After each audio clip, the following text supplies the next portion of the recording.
അല്ല, ഞാൻ പറഞ്ഞല്ലോ, അതിനകത്ത് കോൺഗ്രസ് എല്ലാ വശങ്ങളും പരിശോധിച്ച് ഒരു സ്ഥാനാർത്ഥിയെ പ്രഖ്യാപിക്കും.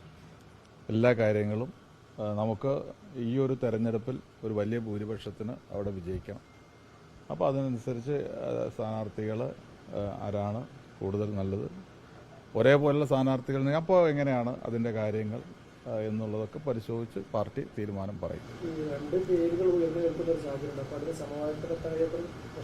അല്ല, അതൊക്കെ നിങ്ങളാണോ സമവായത്തിലെത്തിയില്ല?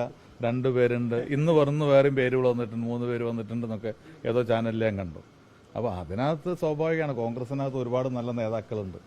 നേതാക്കളുടെ കുറവൊട്ടുമില്ല. ഏത് സീറ്റിലേക്ക് മത്സരിക്കാൻ പറ്റിയ കഴിവുള്ള പ്രാഗൽഭ്യമുള്ള നേതാക്കൾ ഉണ്ട്. അതാണ് കോൺഗ്രസിന്റെ ഒരു പ്രത്യേകത, കോൺഗ്രസിന്റെ ഗുണം എന്ന് പറയുന്നത്. ഇതുവരെ CPM-ന് ആരാണെന്ന് പേര് പോലും പറയാൻ പറ്റുന്നില്ലല്ലോ. പക്ഷെ ഞങ്ങൾക്ക് അതിനൊക്കെ കൊള്ളാവുന്ന ഒട്ടനവധി നേതാക്കളുണ്ട്. അപ്പോൾ അതിനകത്തൊരു തെരഞ്ഞെടുപ്പുണ്ട്, ആരാണ് ഏതെല്ലാം സാഹചര്യത്തിൽ ആരെ തിരഞ്ഞെടുക്കണം എന്നുള്ളൊരു പ്രക്രിയ കൂടി പാർട്ടി നടത്തേണ്ടതുണ്ട്.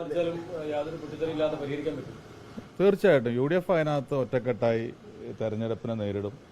ഞാൻ മുമ്പേ സൂചിപ്പിച്ചാണ്, നിലമ്പൂരിന്റെ ചരിത്രത്തിലെ ഏറ്റവും വലിയ ഭൂരിപക്ഷം ലഭിക്കും. അത് ലഭിക്കുന്ന